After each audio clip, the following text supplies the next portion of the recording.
Nagsimula ang lahat sa eskwela, nagsama-samang 12 sa kalokohan at sa tuksuhan, hindi maawat sa isa't isa. Madalas ang standby sa cafeteria, isang barkada na kay saya. Laging may hawak-hawak na gitara, konting udyok lamang kakanta na. Kay simple lamang ng buhay nun, walang mabibigat na suliranin. Problema lamang laging kulang ang datong. Sana napunta ang panahon? Sana nga ba? Sana nga ba?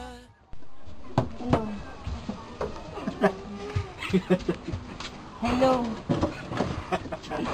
Hulaan mo. Si Abby, seryosanari mo?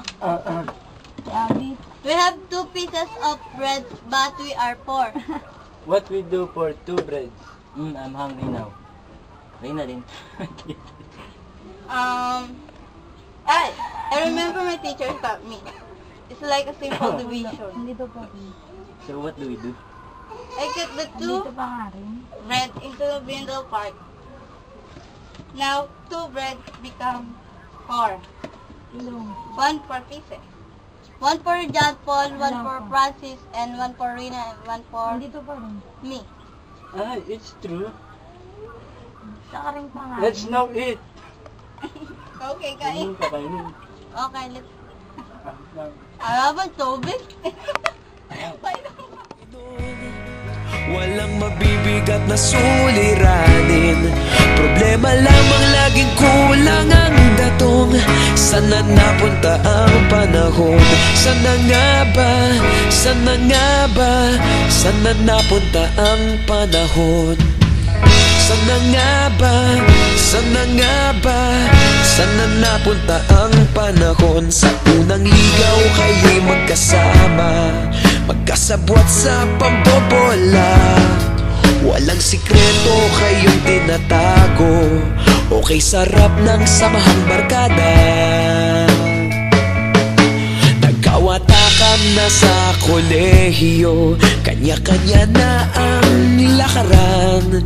Kahit minsan na lang kung magkita, pagkakaibigay hindi nawala.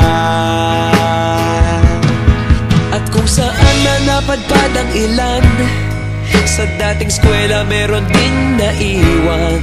Meron pa ng mga ilang nawala na lang, nakakamiss ang dating samahan.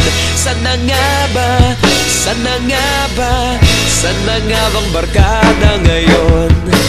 Sana nga ba? Sana nga ba? Sana nga bang barkada ngayon?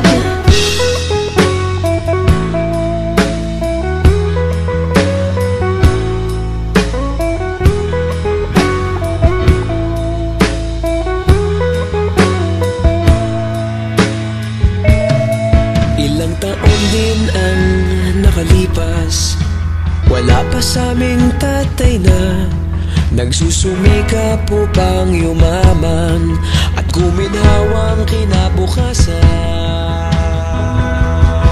Paminsan-minsan kami nagkikita, mga naiwan at natira. At gaya nung araw namin sa eskwela, pag magkasama'y nagwawala.